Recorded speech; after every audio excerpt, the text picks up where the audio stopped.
आया नंबर अब 79 की तरफ बढ़ते हैं इंशाल्लाह।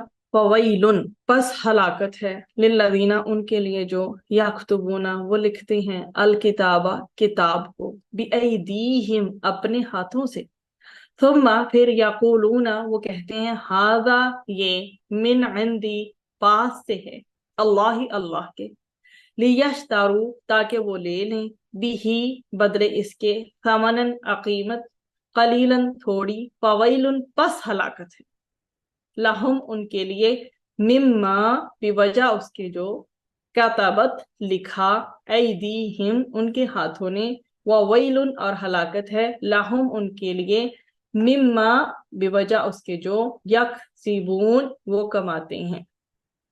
बस बड़ी खराबी है उनकी जो अपने हाथों से क्या, किताब मतलब तौरात लिख कर कहते हैं कि ये अल्लाह ताला की तरफ से है। क्या करें, ताकि इससे कुछ प्राइस, कुछ कीमत हासिल कर सकें।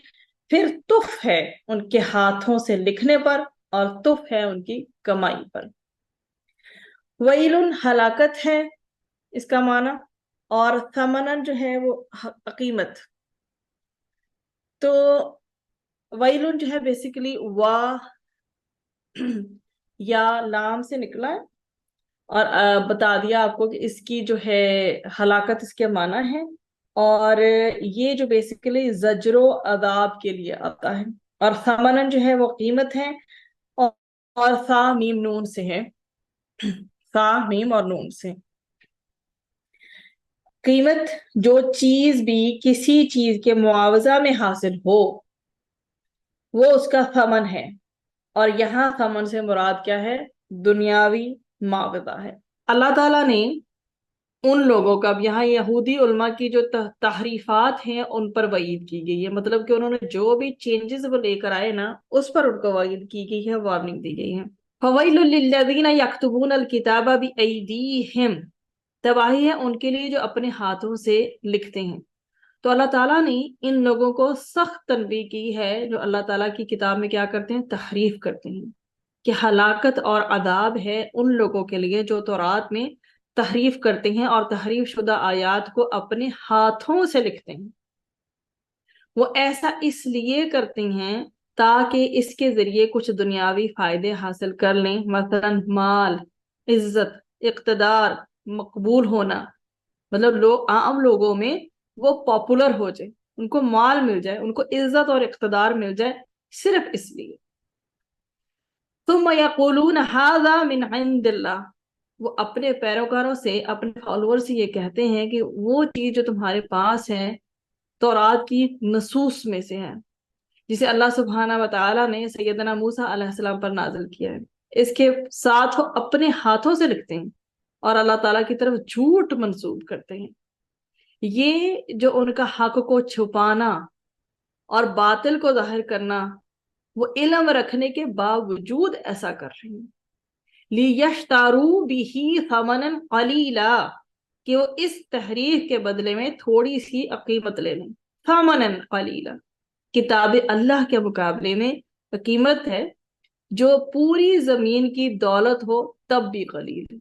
मतलब कि जो ये काम कर रही है ना, कि पहले तो अपने हाथों से लिखते हैं, चेंजेस उसमें कर देते हैं, और बीच में टारगेट्स क्या हैं, इनके जाती मफाद जो हैं वो आ रहे हैं।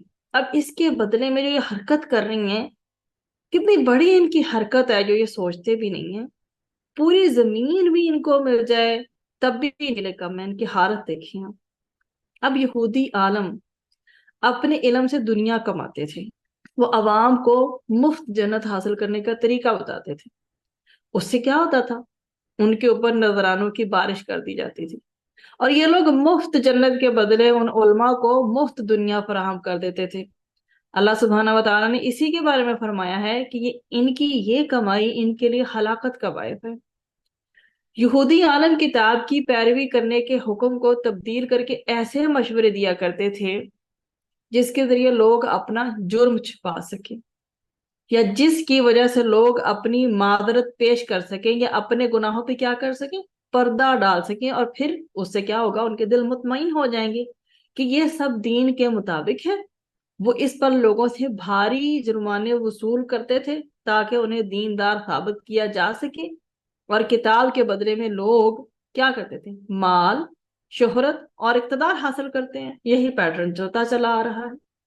اللہ سبحانہ و تعالیٰ نے اپنے ہاتھ سے کتاب لکھ کر اسے اللہ کی طرف منسوب کرنے کا کیا انجام بتایا ہے؟ اسی آیت میں اللہ سبحانہ و تعالیٰ نے فرمایا کہ جو کچھ وہ اپنے ہاتھوں سے لکھ رہے ہیں اور جو کچھ وہ کما رہے ہیں، اس کے بدلے ان کے لیے ہلاکت، تباہی اور بربادی ہے۔ وَوَيْلٌ لَّهُم مِّمَّا كَتَبَتْ أَيْدِيهِمْ وَوَيْلٌ لَّهُم مِّمَّا يَكْسِبُونَ۔ اللہ تعالیٰ نے یہود کے ظلم کی پوری وضاحت فرما دی ہے اس پورشن میں کہ وہ اپنے ہاتھ سے کتاب لکھتے ہیں، اس طرح ایک جانب ان کا سچا دین چھپا لیتے ہیں اور دوسری جانب وہ کہتے ہیں کہ یہ اللہ کی طرف سے ہے۔ وَوَيْلٌ لَّهُم مِّمَّا يَكْسِبُونَ، ہلاکت ہے ان کے لیے اس کی وجہ سے جو وہ کماتے ہیں۔ اور آپ کو پتا ہے ویل عذاب کی شدت اور حسرت کو کہا جاتا ہے۔ ان کے لیے ہلاکت اور بربادی ہے جو اپنے ہاتھوں سے لکھ کر فروخت کرتے ہیں۔ اب اللہ تعالیٰ نے اس آیت میں ان یہود علماء کی مذمت کی ہے جو تورات کی آیات کو بدل دیتے تھے، لیکن دین اسلام کے آنے کے بعد یہ ان سب لوگوں کو بھی شامل ہے جو دین کا میسج، اللہ سبحانہ و تعالیٰ کے اس کلام کا میسج ہوتا تو کچھ ہے اور لوگوں کو کچھ بتاتے ہیں۔ اب یہ علماء جو ہے خوب اچھی طرح سے جانتے تھے کہ نبی کریم صلی اللہ علیہ وآلہ وسلم برحق ہیں، مگر کیا کرتے تھے؟ ایمان لانے سے گریز کرتے تھے کہ کہیں وہ آمدنی بند نہ ہو جائے جو وہ تورات میں تبدیلی کر کے عام لوگوں کو ان کی حسب منشا مسائل بتا کر حاصل کرتے ہیں۔ تو اس کے علاوہ ان کو یہ بھی اندیشہ تھا کہ عوام کو یہ بات معلوم ہو گئی کہ نبی کریم صلی اللہ علیہ وآلہ وسلم جو ان کی صفات جو ہیں وہ تورات میں لکھی ہوئی ہیں وہ تمام محمد مصطفیٰ صلی اللہ علیہ وآلہ وسلم میں موجود ہیں، تو تمام یہود مسلمان ہو جائیں گے۔ اس طرح سے ان کی سب کمائی جاتی رہے گی، یہ ان کے دل میں تھا پیچھے۔ اس لیے انہوں نے تورات میں جہاں جہاں بھی نبی کریم صلی اللہ علیہ وآلہ وسلم کی صفات تھی وہاں تحریف کر دی۔ اس آیت میں علماء یہود کی اسی حالت کا ذکر کیا گیا ہے کہ وہ تھوڑی سی عقیمت کے حصول کے لیے اپنے جو امیر لوگ ہیں ان کی خواہش کے مطابق اپنے ہاتھوں سے کیا کرتے ہیں؟ جھوٹی روایات لکھ کر پیش کر دیا کرتے تھے اور کہہ دیتے تھے کہ یہ اللہ کی طرف سے ہیں، یعنی تورات کی عبارت ہے۔ اسی لیے اللہ سبحانہ و تعالیٰ نے فرمایا ہے کہ تف ہے اس لکھنے پر اور تف ہے ان کی اس کمائی پر۔